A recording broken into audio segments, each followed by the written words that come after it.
MP board के class 10th के सभी विद्यार्थियों, जैसा कि आप सभी जानते हैं आपका जो एग्जाम है ना वो विज्ञान का है 19 मार्च के दिन। एमपी बोर्ड के सभी विद्यार्थियों के लिए मैं रेगुलर यहाँ पर वीडियो भी अपलोड करता हूँ और साथ ही साथ ऐसे प्रश्न पत्र बताता हूँ जो कि 100% श्योर आपको अच्छे अंक दिलाने में मददगार साबित हो। चलिए इसी श्रृंखला में एक और प्रश्न पत्र अपन साइंस का यहाँ पर देख रहे हैं। यदि आपने कुछ भी नहीं पढ़ा है तो ये समझ लीजिए आपका 50 नंबर ये पेपर सोल्व करा देगा आराम से। जल का पीएच मान होता है, तो जल का पीएच मान कितना होता है, तो 7 होता है। प्रकाश संश्लेषण की क्रिया पौधे के किस भाग में होती है, पत्ती के अंतर्गत होगी। निम्न में से कौन सा पादप हार्मोन है, साइटोकाइनिन एकदम राइट आंसर रहेगा। पराग कोश में होते हैं, तो पराग कोश में क्या पाए जाते हैं, पराग कण पाए जाते हैं। मनुष्य की कोशिका में गुणसूत्र पाए जाते हैं, तो मनुष्य की कोशिका में 23 जोड़े गुणसूत्र पाए जाते हैं, 46 गुणसूत्र हो जाएंगे। लेंस की क्षमता का एसआई मात्रक है डायोप्टर। ठीक है, यहां पर अपन देखते हैं तो what is the pH value of water, तो यहां पर 7 आ जाएगा और ये लीफ आ जाएगा दूसरे का। ठीक है, तीसरा आ जाएगा आपका साइटोकाइनिन, चौथे के अंतर्गत आपका जाएगा पोलेन ग्रेन्स और पांचवा आ जाएगा 23 पेयर्स और यहां से जाएगा डायोप्टर। वे अभिक्रियाएं जिनमें अभिकारकों के बीच आयनों का आदान प्रदान होता है वो कहलाती है आपकी द्विविस्थापन अभिक्रिया। आधात्विक ऑक्साइड प्राय कैसे होते हैं, तो आधात्विक ऑक्साइड होते हैं प्राय अम्लीय। ठीक है, आधातुएं प्राय विद्युत की कुचालक होती है। तंत्रिका तंत्र की प्रमुख इकाई है न्यूरॉन। मनुष्य में लैंगिक जनन होता है। ठीक है, प्रतिबिंब की ऊंचाई और बिंब की ऊंचाई के अनुपात को आवर्धन कहते हैं। इतना हो गया है। और ये क्वेश्चन नंबर 2 जो है फिलिंग द ब्लैंक्स है, यहां से आप देख लीजिएगा। ठीक है, चलिए आगे बढ़ते हैं। अब है जोड़ी।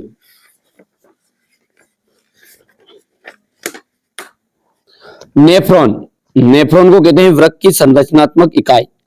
वृक्क की संरचनात्मक इकाई। हाइड्रा में जो प्रजनन होता है वो कलिकायन या मुकुलन प्रजनन कहते हैं अपन।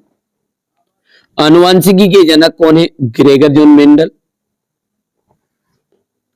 अपसारी लेंस, अपसारी लेंस हो गया आपका अवतल लेंस। तारों का टिमटिमाना एक क्या है, वायुमंडलीय अपवर्तन है। और विद्युत ऊर्जा का मात्रक होता है आपका किलोवाट घंटा। याद रहेगा अपने तो। ठीक है भैया, आगे बढ़ते हैं। यहां से आपका नेफ्रॉन जो था ये देखिए तीसरा है, पहला है, ये 4th नंबर है और ये 6, ये 2, ये 5। ठीक है, लोहे पर जंग लगना किस प्रकार की अभिक्रिया है, तो लोहे पे जो जंग लगना है ना वो है संचारण अभिक्रिया।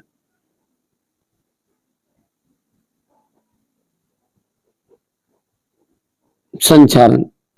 ठीक है, उष्मा की 2 सुचालक धातुओं को उदाहरण दीजिए। उष्मा की 2 सुचालक धातुओं का उदाहरण देना आपको, सिल्वर और कॉपर। सिल्वर और कॉपर। ठीक है, ये आपका दूसरे नंबर का उत्तर है। अग्नाशय में किस हार्मोन्स का स्त्रावन होता है, अग्नाशय में जो होता है ना वो होता है इंसुलिन।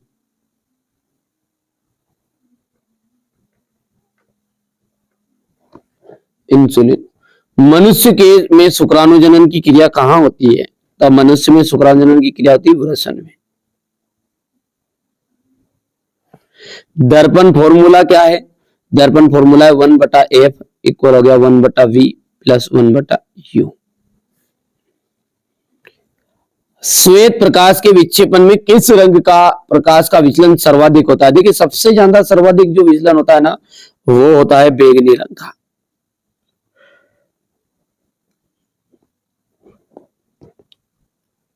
तरंग दैर्ध्य की बात करेंगे तो कम होता है, लाल की तरंग दैर्ध्य सबसे ज्यादा होती है ना। और श्वेत प्रकाश के विक्षेपण में लाल रंग का प्रकाश का विचलन क्या होगा, तो वो कम होगा। ठीक है, विचलन की बात चल रही है यहाँ पर। ये क्वेश्चन नंबर आपका 4th है, आप कंप्लीट कर दीजिएगा। ठीक है, इसके बाद में अपन यहां से देखेंगे तो क्वेश्चन नंबर 5 को देखेंगे। मनुष्य एक मांसाहारी जीव है, मनुष्य एक मांसाहारी जीव है क्या, नहीं, ये हो गया आपका असत्य, क्योंकि मनुष्य क्या आपका एक सर्वाहारी जीव है। क्या है मनुष्य?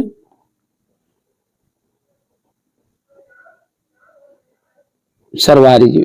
विभवांतर का मात्रक, विभवांतर का जो मात्रक है वो वोल्ट है, बिल्कुल।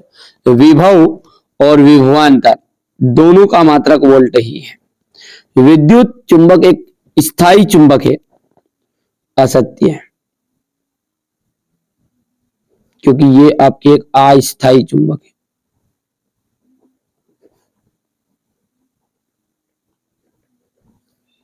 सोडियम एक अतिक्रियाशील धातु है, ये भी आपका असत्य रहेगा।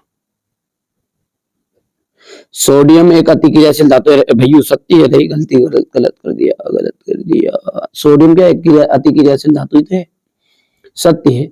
कूलाम विद्युत आवेश का मात्रक है, तो आवेश का मात्रक कूलाम ही है, ये भी आपका सत्य है। सल्फ्यूरिक अम्ल का तनुकरण उष्माशोषी अभिक्रिया है, सल्फ्यूरिक अम्ल का जो तनुकरण है उष्माशोषी अभिक्रिया है, नहीं, असत्य है, क्योंकि यह है आपकी उष्माक्षेपी अभिक्रिया।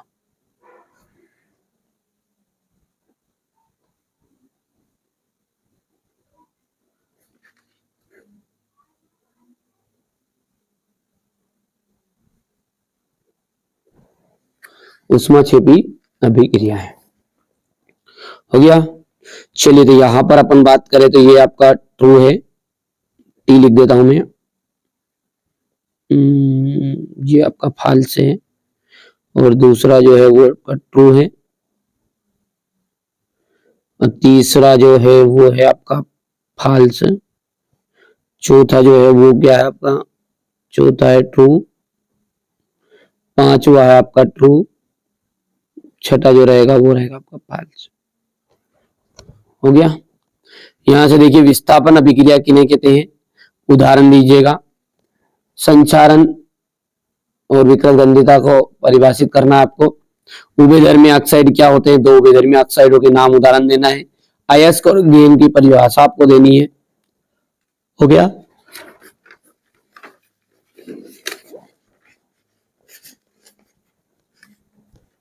एल्केन, एल्किन और एल्काइन से आप क्या समझते हैं, साबुनीकरण से आप क्या समझते हैं, स्वयं पोषीपोषण और विषम पोषीपोषण में क्या अंतर है, हमारे अमाशय में अम्ल की क्या भूमिका है, परागन क्या है, गर्भ निरोधक युक्ति अपनाने के क्या कारण हो सकते हैं, मेंडल के प्रभाविता के नियम बताइए, मानव के बच्चे में लिंग निर्धारण कैसे होता है, हो गया।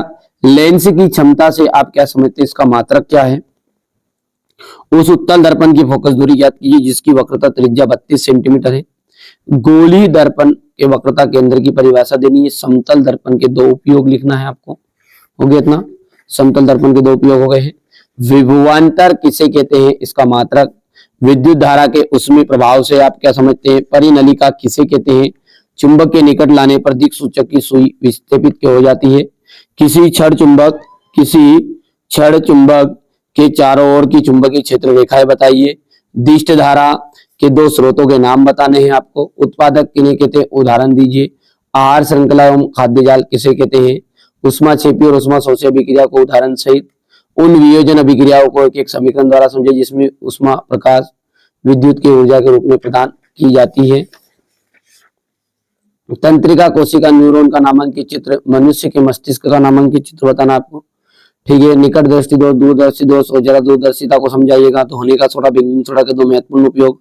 उदासीनीकरण अभिक्रिया, साबुन और अपमार्जक, और आपका मेथेन, एथेन और कार्बन डाइऑक्साइड की इलेक्ट्रॉन बिंदु संरचना बतानी है। मानव के उत्सर्जन तंत्र का नामांकित चित्र और वायवीय और अवायवीय श्वसन में अंतर बताइए।